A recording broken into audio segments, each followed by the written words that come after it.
स्वागत है आपका आपके अपने शो सीधी बात नो बकवास के एक और एपिसोड में।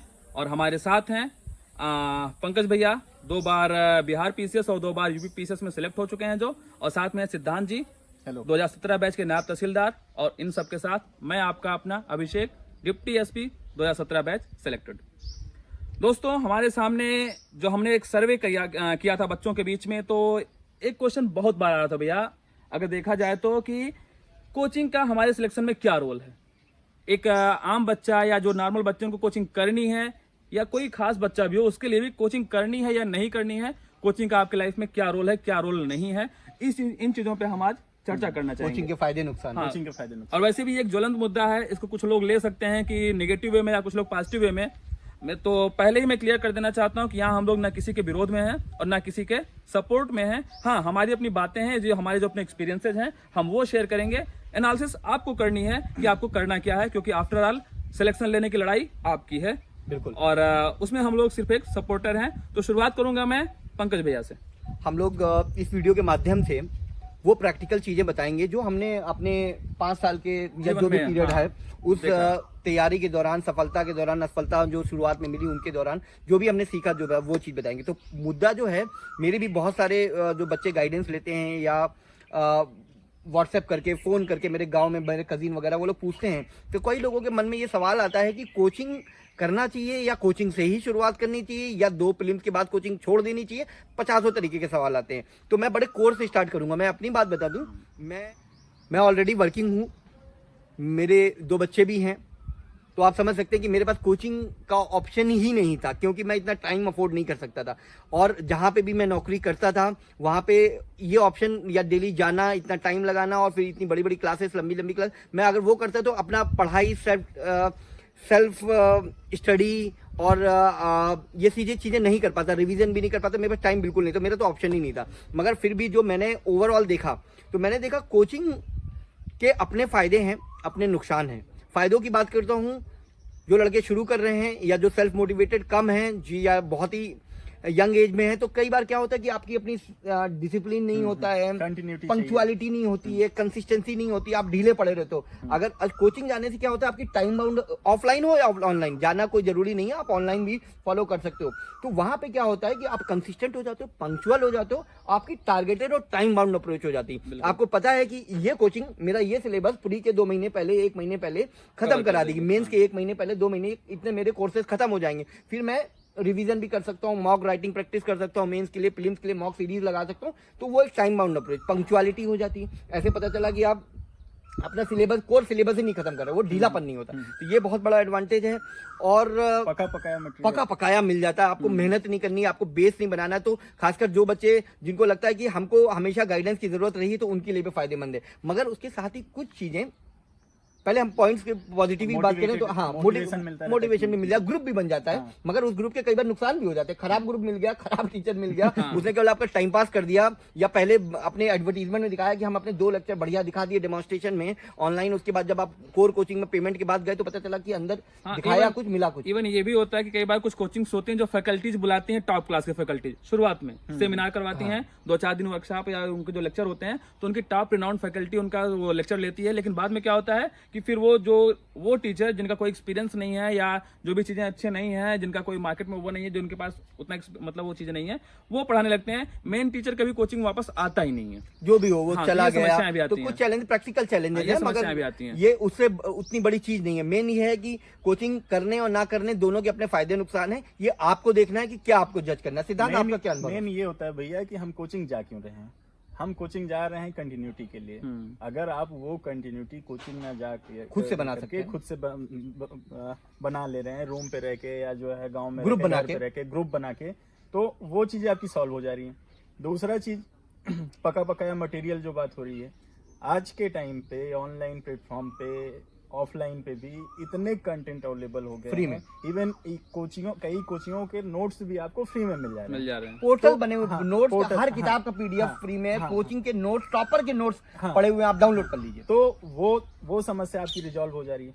तीसरी चीज, कोचिंग जाने का एक प्लस पॉइंट ये होता है कि हम टीचर से जा रहे हैं, उससे जो है face to face live interaction होता है, वो कर रहे हैं, वो कहीं ना कहीं कोचिंग को थोड़ा सा प्लस करती है। और वो 15 साल से एक ही सब्जेक्ट पढ़ा तो एक्सपर्ट है उसका, वो ये भी एक्सपर्ट है उस चीज का, तो ये वहां पे प्लस करती है। लेकिन इसका मतलब ये नहीं कि आपको गाइडेंस नहीं मिल पाएगा आप अगर कोचिंग नहीं जा रहे हैं। आप यूट्यूब चैनल्स पे जितने टॉपर्स हैं मोस्टली सबका आपको इंटरव्यू मिल जाएगा, सब लोगों की गाइडेंस मिल जाएगी। इवन हमने अपना प्लेटफॉर्म हाँ, नहीं बनाया है। हाँ बिल्कुल। तो वो चीजें वहां पे आपकी रिजॉल्व हो जाए।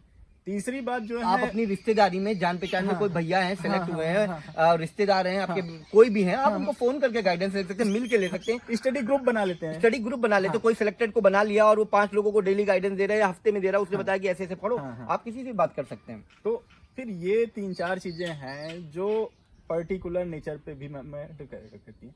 आपका अगर नेचर उस टाइप का है कि मैं कंटिन्यूटी बना ले जाऊंगा, घर पे भी कर सकते घर हैं, पे खुद भी कर सकते self-disciplined हैं, है। हाँ, disciplined होकर तो के। फिर आपको कोचिंग की जरूरत नहीं है। लेकिन अगर आपको लगता है कि कोचिंग जाके मेरा टाइम बच जाएगा या जो है मैं बेहतर कर लूंगा, मुझे कुछ चीजें जो नहीं समझ में आ रही हैं, कोचिंग का कोई पर्टिकुलर एक्सपर्ट है वो बेहतर समझा दे रहा सकता है, है। तो वहां पे ये प्लस पॉइंट है। अच्छा, एक समस्याएं और भी आती रहती हैं उसमें। समस्या वही आती है ना कि क्या होता है कि लड़का जब कोचिंग से निकलता है कोचिंग के लिए, तो घर से निकलने से पहले 1 घंटा उसका लग रहा है, आने के बाद 1 घंटा लग रहा है, प्लस वहां पे क्या होता है कि उसके डाइवर्ट होने के चांसेस कुछ और बढ़ने लगते हैं। पोल्यूशन एक प्रॉब्लम है, ट्रैफिक प्रॉब्लम है। और इसके साथ साथ क्या होता है भैया कि कोचिंग में कभी कभी कुछ बच्चों का ग्रुप ऐसा बन जाता है कि जो पढ़ाई छोड़ के बाकी सब करते हैं। आवारागर्दी ज्यादा तो होती ये है, पढ़ाई चीजें कम आपको वहां पे बचानी है। अगर आप ऑफलाइन कोचिंग लेते हैं तो नो डाउट आप जाइए, लेकिन उसके साथ साथ आप ये ध्यान रखिए कि आपको जो पीयर ग्रुप बन रहा है, जिनके साथ आपकी फ्रेंडशिप हो रही है, उनको आपको कैसे ग्रुप बनाना है, ये चीजें में आपको मायने रखनी है, वहां पे ध्यान देना है। क्योंकि कोचिंग का क्या होता है कि टीचर तो आपके साथ घंटे 2 घंटे रहेगा, लेकिन वो पीयर ग्रुप आपके साथ हमेशा जुड़ा रहता है। तो एक चीजें हमको लगता है कि हमें ये भी सिलेक्ट वहां पे करना चाहिए। लोग डाइवर्ट हो जाते हैं, खासकर जो बड़े शहरों में बच्चे पहली बार आए हैं ग्रामीण परिवेश से, और वो यहाँ के मस्ती में डाइवर्ट हो जाते हैं, डिबेट हो जाते हैं कि चलो कोचिंग में पैसा दे दिया, पिताजी भेज रहे हैं, उसके बाद वो लग गए मस्ती में। अच्छा, घूम रहे हैं, रेस्टोरेंट चल रहे हैं, पार्टी चल रही है। अच्छा, अगर पैसे की बात की जाए भैया, तो पैसे का भी एक इशू आपके सामने कोचिंग में आता है। Financial affordability. अगर आप ऑफलाइन कोचिंग से बन जाते हैं तो आपने मतलब खुद देखा होगा कि दिल्ली में कितनी सारी कोचिंग से जिनकी फीस लाखों में है, और वो एक आम जो मिडिल क्लास फैमिली है उसके बच्चे के लिए बहुत अफोर्ड करना बहुत मुश्किल होता है। हर उसके आदमी father, हाँ। ज्यादातर बच्चे मध्यम वर्ग परिवार से आते हैं, या तो उनके पिताजी या पेरेंट्स जो भी हैं, माता पिता दोनों लोग बहुत सारी सेविंग को लगा देते हैं सपने को साकार करने में। भैया मोस्टली जो सिलेक्टेड बंदे होते हैं उनकी ज्यादातर स्टडी तो सेल्फ ही होती है। ज्यादातर वो आप कोचिंग किसी का भी सहारा टॉपर का भी नहीं इंटरव्यू लेते। देखे, हो सकता है उसने शुरुआत में ली हो, हाँ। मगर जब वो सिलेक्शन पे आया तो उसने सेल्फ स्टडी करी, सेल्फ रिवीजन किया, सेल्फ प्रैक्टिस करी, उसी से सफलता मिली है। अच्छा, क्योंकि मेरे- वो आग हाँ। अपने अंदर आपकी निकलनी चाहिए। आपको कोचिंग में तो इतने सारे, एक ही कोचिंग में 500 बच्चे, मगर 500 के 500 थोड़े ना सेलेक्ट हो जाते हैं, सेलेक्ट तो 5 ही 10 होते हैं। वो क्योंकि उनके अंदर अलग बात होती है, वो ज्यादा मेहनत करते हैं, ज्यादा कंसिस्टेंट रहते हैं, ज्यादा पैशन से, ज्यादा आग से पढ़ाई करते हैं, अपने टारगेट पे ध्यान रखते हैं। वो सेल्फ मोटिवेटेड होते हैं, प्लस उनको ये पता होता है कि हाँ, अगर हमारा ये गोल है, ये टारगेट है, अगर मुझे उसको अचीव करना है तो उसके लिए क्या होता है, अपनी स्ट्रेटजी अलग से वो बनाते हैं। वो इसमें- अपना हर सिलेबस कवर करने की कोशिश भी करते हैं। वो इसमें कोचिंग का जो अहम रोल जो मुझे लगा कि आप मेंस आंसर राइटिंग के लिए, Prelims की mock test series। Mock test के लिए आप लोग कोचिंग ज्वाइन कर सकते हैं। ऑप्शनल Optional का guidance, ऑप्शनल का कर Optional का सकते हैं। guidance, वो ऑफलाइन ऑनलाइन कुछ भी हो, कुछ भी हो सकता कोई है। भी अब तो मोस्टली कोचिंग Online हो गई, online, क्योंकि कहीं से भी access कर सकते तो वहां पे आप जाके, क्योंकि सेल्फ एनालिसिस मतलब आप पढ़ सकते हो कोई चीज, लेकिन एनालिसिस आपकी आंसर की एनालिसिस आप खुद से उतना बेहतर नहीं कर पाओगे। मैं अच्छा, इस मामले अपना में- प्रैक्टिकल जैसे एक हाँ, एक्सपीरियंस शेयर कर बिल्कुल, दूं। मैंने 4 बार पीसीएस क्वालिफाई किया है, मगर मैंने 3 बार लगातार यूपीएससी का मेंस दिया था। अब तो मेरे अटेम्प्ट खत्म हो गए थे, और जब मैंने 3 बार यूपीएससी का लगातार मेंस दिया तो मेरी असफलता का जो मेन कारण था कि मेरे को इंटरव्यू में क्वालिफाई नहीं कर पाया, उसका मेन रीजन यही था कि मैं ऑप्शनल में स्कोर नहीं कर पाता। मेरा सोशियोलॉजी ऑप्शनल था, और मैंने देखा कि मैं अपने देसी तरीके से जो लिखा हुआ था, टॉपर्स ने लिखा ये किताबें पढ़ लीजिए, वो किताबें पढ़ लीजिए, हाँ। तो मैंने अपने देसी तरीके से कम टाइम में जो भी कर सका, तो मैंने देखा ऑप्शनल में कभी मैं 220 230 के ऊपर जा ही नहीं पाया। जीएस में मेरे नंबर बहुत अच्छे आते थे, मेरे केवल 10 नंबर, 15 नंबर, 25 नंबर से मेरा इंटरव्यू रुका, मगर मैं केवल 220 230 स्कोर कर पाया। तो मैंने बाद में ऑनलाइन मैंने अपना ऑप्शनल भी चेंज किया, और पब्लिक एडमिन में मैंने ऑनलाइन कोचिंग गाइडेंस ली पूरी, और उसका मतलब पेड तरीके से उसको गाइडेंस लिया, और उससे मुझे फायदा भी मिला। अच्छा, इस मामले में भैया मैं भी अपना एक्सपीरियंस जो है कि मैं शेयर करना चाहूंगा आप लोगों के साथ में, कि मैंने भी मेंस के पहले अपने जो दोनों ऑप्शनल सब्जेक्ट थे उन दोनों की मैंने कोचिंग्स करी है। इसमें मुझे कोई वो नहीं बताने में गुरेज है कि हाँ मैंने कोचिंग करी है, और हमारे जो गाइडर थे, जो टीचर थे हमारे, वो हमारे गुरु, वो हमारे लिए उन्होंने बहुत मेहनत किया था और वो लोग मुझे पर्सनली मुझे गाइड करते थे। इवन टीचर्स ने मुझसे पर्सनली बोला कि तुम मुझे आंसर राइटिंग करके दिखाओ। और एक क्लास में तो क्या होता था कि वो हर हफ्ते टेस्ट करवाते थे।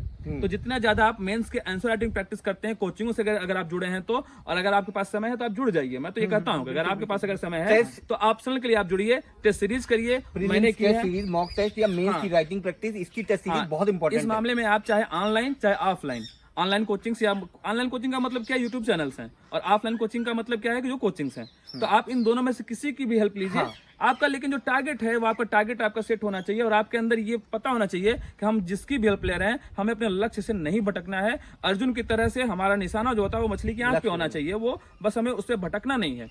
तो उसके लिए हमें ऑनलाइन ऑफलाइन किसी की भी कहने का मतलब ये है, करना आपको खुद ही है, कोचिंग बस एक सहारा है। हाँ। और अब मीडियम है, माध्यम है, एक टूल है। हाँ, एक टूल और मगर खेल असली वो टूल तभी काम करेगा जब आप उसको कला से चलाना जानते हो। बिल्कुल। मगर अगर कला से चलाना नहीं जानते हो, उसको चलाने की प्रैक्टिस नहीं करो तो बेकार है। और एक और पॉइंट अभी जस्ट अभिषेक ने बोला, अभिषेक सिद्धांत ने, कि हम लोग राइटिंग प्रैक्टिस के लिए टेस्ट सीरीज ज्वाइन कर सकते हैं, प्रीलिम्स के लिए भी ज्वाइन कर सकते हैं, मॉक टेस्ट, मगर उनका सेल्फ असेसमेंट टीचर्स ने जो आपको कॉपी चेक करके बाद फीडबैक दिया, आप बाकी टॉपर्स की जिनके अच्छे नंबर आ रहे हैं उनसे कंपेयर करिए, जो गलतियां कर रहे हैं उनको अगले एग्जाम में परफॉर्म करिए। तो सेल्फ असेसमेंट और उनका इंप्रूवमेंट बहुत जरूरी है। अगर मॉक टेस्ट सीरीज प्रीलिम्स की लगाइए, अच्छा स्कोर नहीं आ रहा तो आप देखिए कि आप पॉलिटी में कमजोर परफॉर्म कर रहे हैं, करंट अफेयर्स में कर रहे हैं, उसको इंप्रूव करिए प्रीलिम्स आने से पहले।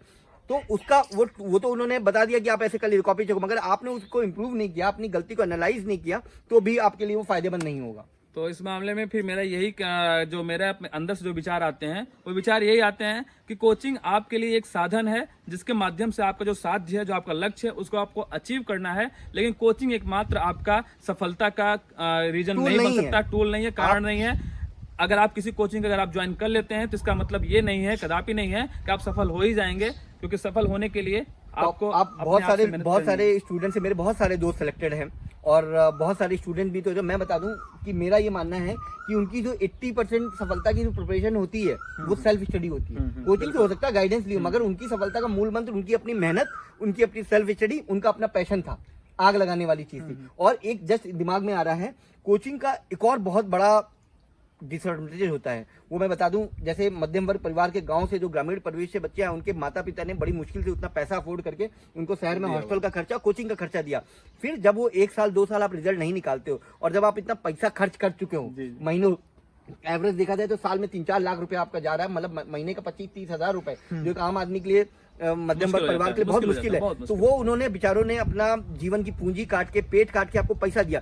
फिर जब आप सफलता नहीं पाते हो तो एक साइकोलॉजिकल प्रेशर आपके ऊपर बनने लगता है। फिर वो प्रेशर को हैंडल करना आपके लिए मुश्किल हो जाता है। क्यों? क्योंकि आपके पिताजी कहते हैं कि बेटा तुम परफॉर्म नहीं कर रहे हो, और होता क्या है कि उसका प्रेशर आप लेते हो तो आप निगेटिव उसमें चले जाते हो कि मुझसे नहीं हो रहा, अब मैं रास्ता बदलूं, मैं कोचिंग मतलब तैयारी छोड़ देता हूँ, कोई छोटी मोटी नौकरी ज्वाइन। कहने का मतलब जो है, इन शॉर्ट में अगर हम बोल सकते हैं कि कोचिंग आपके लिए उत्प्रेरक का भी काम कर सकती है और मंदक का भी काम कर सकती है। बिल्कुल, आपके ऊपर डिपेंड करता है। वो आपके ऊपर डिपेंड करता है कि आप उसको किस वे में ले रहे हैं। कभी कभी क्या है, बहुत सी बड़ी बड़ी कोचिंगें हैं, वो अपना सिलेबस खत्म करने में 2.5 से 3 साल लगा दे रही है। हाँ, वो पैकेज 2 साल का बनाते हैं। 2 साल का पैकेज उनका बन रहा है, 2.5 साल पहुंचा दे रही है। मतलब वो कहते हैं कि प्रीलिम्स आपका मतलब आपका खेल ही 2 साल बाद स्टार्ट कर रहे हो, एनर्जी आपकी जो है वो 2 साल में खत्म हो जाएगी। जबकि मैं बताऊं, जब मैंने प्रीलिम्स की तैयारी से बिना कोई गाइडेंस, बिना कुछ किए 3 से 4 महीने प्रिपरेशन करके मैंने यूपीपीसीएस का प्रीलिम्स पहली बार में निकाल दिया था। यूपीएससी नहीं निकल पाया था, मगर यूपीपीसीएस मैंने 3 महीने 4 महीने की पढ़ाई में, बीपीएससी की पढ़ाई तो मतलब उसी पढ़ाई से मैंने बीपीएससी भी निकाल दिया था। अच्छा भैया, एक प्रैक्टिकल समस्या, जो व्यवहारिक समस्या एक और आती है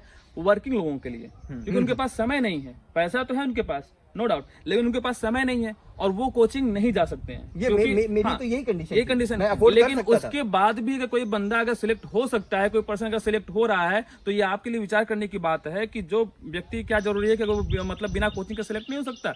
अगर वो आपके सामने हो रहा है तो आप भी हो सकते हो। बिल्कुल, कोई भी हो सकता है। कोचिंग वही है ना, आपके लिए एक साधन है, जबकि आपको आपके अपने लक्ष्य को प्राप्त करने में, क्योंकि वो लोग जो होते हैं, जैसे मैं खुद भी था कि जब मैं रेशम विभाग में जॉब कर रहा था, उसके पहले केवीएस में मैं टीचर था, तो हमेशा मेरे सामने ये समस्या आई कि मैं कोचिंग नहीं कर सकता था। मैं चाह के भी कोचिंग नहीं कर सकता था, मुझे गाइडेंस लेना है, मैं पर्सनली मैं नहीं ले सकता, टाइम नहीं होता था। हाँ, टाइम नहीं होता था। लेकिन फिर भी मैंने क्या किया कि फिर मैंने ऑनलाइन और वो उनके कुछ वीडियोज और कुछ उनके पीडीएफ नोट्स, बुक्स, खुद का नोट्स, सारी चीजें कवर की और आज आपके सामने मैं यहाँ पे खड़ा हूँ। सेम कहानी मेरी भी है भैया। कोचिंग जो है एक ऐसा शॉर्टकट रास्ता है, ऐसा शॉर्टकट रास्ता जो हो सकता है आपको शॉर्टकट से जल्दी आपके मंजिल तक पहुंचा दे। वो आपको जो है शॉर्टकट है Shortcut, मगर हाँ, श्योर शॉर्ट नहीं है। श्योर शॉर्ट, श्योर शॉर्ट बनाने के लिए आपको खुद की मेहनत करनी मेहनत पड़ेगी। करनी पड़ेगी। वो उसने मीडियम दे दिया, किताबें भी दे दी, प्रैक्टिस कराने के लिए भी तैयार है, टेस्ट सीरीज भी, मगर आप ही नहीं करना चाहोगे तो कौन बना लेगा। जी जी। तो अगर कोचिंग है नहीं है, दोनों केस में लड़के के ऊपर सेल्फ डिपेंड।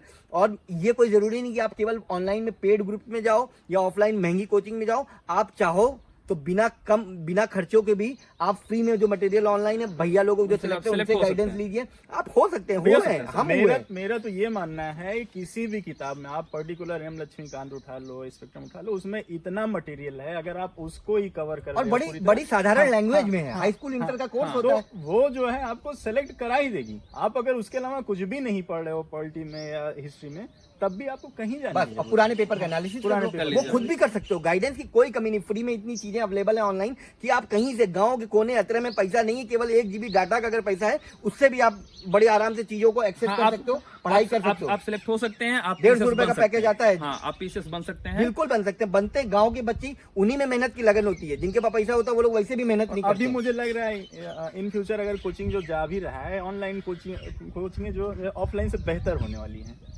बिल्कुल बिल्कुल, क्योंकि आप कहीं से एक्सेस कर सकते हो और वो कंटेंट एक सेंट्रलाइज है। आप कहीं से भी एक्सेस करो और अपनी मेहनत लगे रहोगे। मतलब कुल मिला के ओवरऑल समरी हमारी यही है कि कोचिंग या ना कोचिंग दोनों आपके अपने रास्ते हैं। आप अपनी कंफर्ट के हिसाब से, अपनी आदतों के सुविधा हिसाब के से, हिसाब से, आपकी जैसी अपनी सुविधा हो। फाइनेंशियल हाँ। अफोर्डिटी के हिसाब से आपकी एक्सेस। अगर नौकरी नहीं कर रहे हैं कोई दिक्कत नहीं है, तो वो लोग आराम से कर सकते हैं। इनका पैसा है नहीं कर सकते। मगर जिन लोग नहीं कर पा रहे उनके दिमाग में कहीं भी आना नहीं चाहिए कि कोचिंग एक मात्र सहारा सिलेक्शन का। अगर ऐसा होता तो सारे लड़के केवल दिल्ली की टॉप कोचिंग के एक ही जगह से सिलेक्ट होते।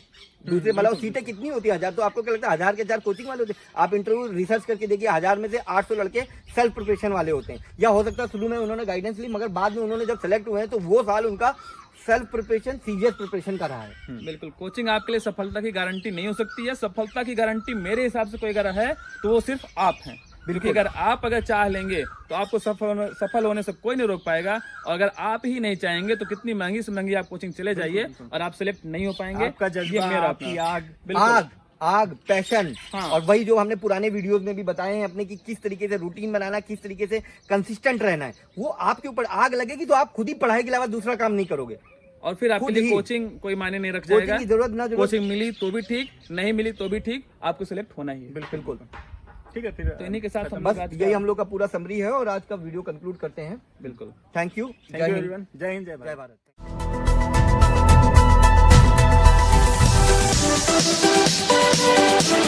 भारत।